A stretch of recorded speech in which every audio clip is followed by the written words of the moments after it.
வருத்தப்பட்டு பாரம் சுமக்கிறவர்களே, நீங்கள் எல்லாரின் இடத்தில் வாருங்கள், நான் உங்களுக்கு இளைப்பாறுதல் தருவேன் என்று சொன்னார்.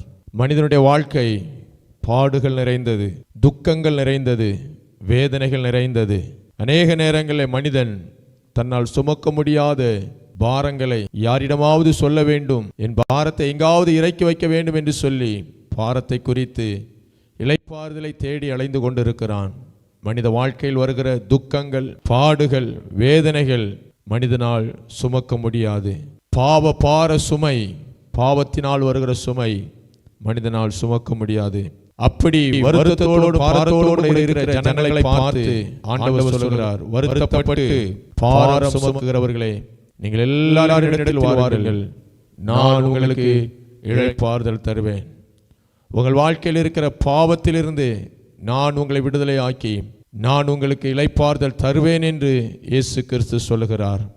ஆண்டவராய் இயேசு கிறிஸ்துவிடத்தில் வருகிறவர்களுக்கு தெய்வீக சமாதானம் கிடைக்கும். ஒரு சமாதானம் உள்ளத்தை நிரப்பும். 2000 வருஷங்களுக்கு முன்னதாக மனிதனாக வாழ்ந்த இயேசு கிறிஸ்து முழு மனுக்குலத்திற்காக தன்னையே கிருபாதார பலியாக ஈந்து கல்வாரி சிலுவையிலே தன் ஜீவனை கொடுத்து முழு உலகத்தின் பாவத்தையும் பரிகரித்திருக்கிறார்.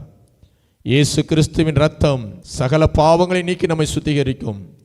இதை விசுவாசிக்கிறவர்களுக்கு புது வாழ்வு கிடைக்கும். இதை நம்புகிறவருடைய வாழ்க்கை மலரும். இயேசு கிறிஸ்துவின் நாமத்தை அறிக்கை செய்கிறவர்களுக்கு தெய்வீக சமாதானம் கிடைக்கும், நித்திய ஜீவன் கிடைக்கும். ஆகவே ஆண்டவர் சொல்லுகிறார், வருத்தப்பட்டு பாரம் சுமக்கிறவர்களே, நீங்கள் எல்லாரிடத்தில் வாருங்கள், நான் உங்களுக்கு இளைப்பாறுதல் தருவேன். ஆம், இயேசுவிடத்தில் வருகிறவர்களுக்கு ஒரு நிம்மதி கிடைக்கும். இயேசுவிடத்தில் வருகிறவர்களுக்கு ஒரு சமாதானம் கிடைக்கும். இயேசுவை நம்புகிறவர்கள் வாழ்வடைவார்கள்.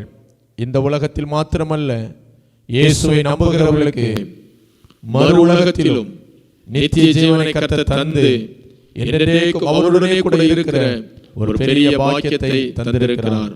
அவரை விசுவாசிக்கிறவர்கள் வாழ்வடைவார்கள். அவரை நம்புகிறவர்களுக்கு நித்திய ஜீவன் உண்டு. இயேசுவண்டை வாருங்கள். இயேசு தருகிற தெய்வீக சமாதானத்தையும் ரட்சிப்பையும் பெற்றுக்கொள்ளுங்கள்.